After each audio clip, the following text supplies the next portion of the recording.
আমি আমাৰ দৈনন্দিন জীৱনত ব্যৱহাৰ কৰা বস্তুবোৰ যেনে মোবাইল ফোন, কম্পিউটাৰ, টিভি আদিত টেণ্টালুম, নিঅ'ডিমিয়াম আৰু টাৰ্বিয়ামৰ নিচিনা বিৰল আৰু মূল্যৱান ধাতু ব্যৱহাৰ কৰা হয়। এই ধাতুবোৰ বিৰল যদিও ইহঁতক আহৰণ কৰা পদ্ধতিটো হানিকাৰক।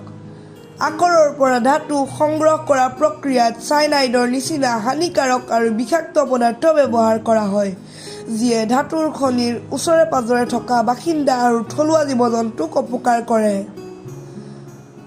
তাৰ এটা বিকল্প হ'ল গ্ৰহাণুপুঞ্জ বা এষ্টেৰইড খনন।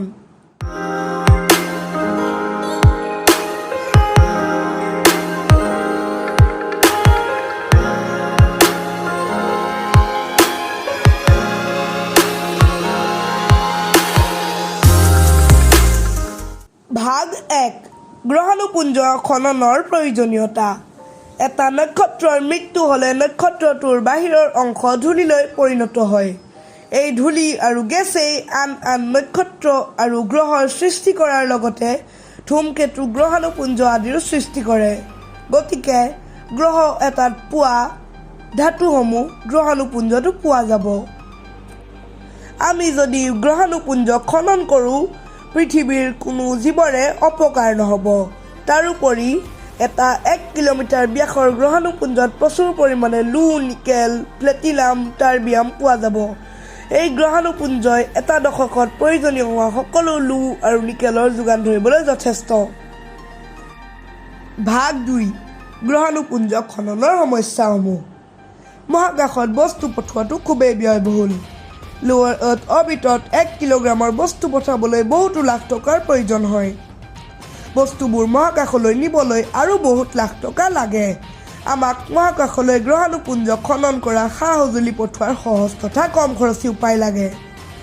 আমাৰ সাধাৰণ ৰকেটবোৰ মহাকাশ পাবলৈ বহুত ইন্ধন লাগে, ফলত ৰকেটৰ ভিতৰত ৭০% ইন্ধনেই থাকে।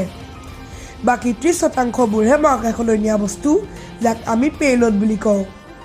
এই ক্ষেত্ৰত মহাকাশলৈ নিয়া বস্তুটো হ'ব স্পেচক্ৰাফ্ট। যেতিয়া ৰকেটটো উৎক্ষেপণ কৰাৰ কিছু সময় হয়, ৰকেটটোৱে মহাকাশত ভাঙি যায় আৰু তাৰ পৰা ওলাই আহে এখন স্পেচক্ৰাফ্ট। এতিয়া সমস্যাটো হৈছে ৰকেটে যিদৰে ইন্ধন ব্যৱহাৰ কৰে, এই স্পেচক্ৰাফ্টেও বহুত ইন্ধন ব্যৱহাৰ কৰে। পিছে আমাৰ হাতত আন এটা উপায় আছে, বৈদ্যুতিক স্পেচক্ৰাফ্ট। আমি আমাৰ মহাকাশৰ বিভিন্ন মিছনত বৈদ্যুতিক স্পেচক্ৰাফ্ট ব্যৱহাৰ কৰিছোঁ। আমি বিভিন্ন গ্ৰহাণুপুঞ্জলৈ যাবলৈ বৈদ্যুতিক স্পেচক্ৰাফ্ট ব্যৱহাৰ কৰিছোঁ। সেইবোৰ ১ মিটাৰৰ আছিল আৰু এইবাৰ আমাক ৩ মিটাৰৰ স্পেচক্ৰাফ্ট লাগে, যিটো বৈদ্যুতিক হয়। তত্ত্বমতে এইটো বনোৱাটো একেবাৰে সম্ভৱ। ভাগ ৩ গ্ৰহাণুপুঞ্জ কেনেকৈ পৃথিৱীৰ ওচৰলৈ আনিম। আমাৰ ৰকেটে ইলেক্ট্ৰনিক স্পেচক্ৰাফ্টখনক লোৱাৰ আৰ্থ অৰ্বিটলৈ লৈ যাব। তাতে আমাৰ ইলেক্ট্ৰিক স্পেচক্ৰাফ্টে যাত্ৰা আৰম্ভ কৰিব। যদিও ইলেক্ট্ৰনিক স্পেচক্ৰাফ্টে বহুত দূৰ যাব পাৰে, আমাৰ প্ৰথম মিছনত আমি পৃথিৱীৰ ওচৰত থকা এটা এষ্টেৰইডৰ ওচৰলৈ যাম। কিছু মাহ পাছত আমাৰ স্পেচক্ৰাফ্টে গ্ৰহাণুপুঞ্জৰ ওচৰ গৈ পাবগৈ। তেতিয়া আমি গ্ৰহাণুপুঞ্জটোত এটা সৰু ৰকেট ইঞ্জিন স্থাপন কৰিম। সময় আহিলে এই ৰকেট ইঞ্জিন অন হৈ যাব। তেতিয়া আমি এই গ্ৰহাণুপুঞ্জক চন্দ্ৰৰ ওচৰলৈ নিব পাৰিম। চন্দ্ৰৰ মহাকৰ্ষণে গ্ৰহাণুপুঞ্জক পৃথিৱীৰ চাৰিওফালে ঘূৰি থাকিবলৈ বাধ্য কৰিব। ভাগ ৪ গ্ৰহাণুপুঞ্জৰ পৰা ধাতুৰ পৃথকীকৰণ। এই সকলোখিনি কাম হৈ থকাৰ সময়ছোৱাত পৃথিৱীৰ পৰা খনন কাৰ্য সম্পাদন কৰা সা-সঁজুলিক উৎক্ষেপণ কৰা হ'ব। এই সঁজুলিয়ে গ্ৰহাণুপুঞ্জত অৱতৰণ কৰিব। সঁজুলিটোত থকা আইনাই সূৰ্যৰ পোহৰ গ্ৰহাণুপুঞ্জত পৰাত সহায় কৰিব। সূৰ্যৰ পোহৰে গ্ৰহাণুপুঞ্জৰ পৰা বিভিন্ন গেছ আঁতৰাই দিব। তেতিয়া গ্ৰহাণুপুঞ্জটো শুকান হৈ যাব। তাৰপিছত গ্ৰাইণ্ডাৰ অথবা গুড়ি কৰা যন্ত্ৰই গ্ৰহাণুপুঞ্জটোৰ শুকান শিলবোৰক ধূলি আৰু ক্ষুদ্ৰ শিল বালিৰ টুকুৰালৈ পৰিণত কৰিব। তাৰপিছত এই শিল আৰু ধূলি বালি চেণ্ট্ৰিফিউজাৰলৈ যাব। চেণ্ট্ৰিফিউজাৰে এই শিলৰ পৰা গধুৰ মৌল আৰু পাতল মৌল পৃথক কৰিব। এতিয়া আমি এই ধাতুবোৰ পৃথিৱীলৈ পঠাবলৈ কিছুমান পদ্ধতি ব্যৱহাৰ কৰিব পাৰোঁ। যেনেকৈ ৰিইউজেবল ৰকেট, যিবোৰ ৰকেটে পৃথিৱীৰ পৰা আমাৰ গ্ৰহাণুপুঞ্জৰ ওচৰলৈ আকৌ গ্ৰহাণুপুঞ্জৰ পৰা পৃথিৱীলৈ ঘূৰি যায়। আৰু যদি আমাৰ খনন কাৰ্য সম্পাদন কৰা সঁজুলিত 3D প্ৰিণ্টাৰ থাকে, আমি তাপ প্ৰতিৰোধী কেপচুল এটাত আমাৰ এই ধাতুবোৰ পঠিয়াই দিব পাৰিম। এই কেপচুলবোৰ সাগৰত গৈ পৰিব আৰু জাহাজে এইবোৰ সংগ্ৰহ কৰিব।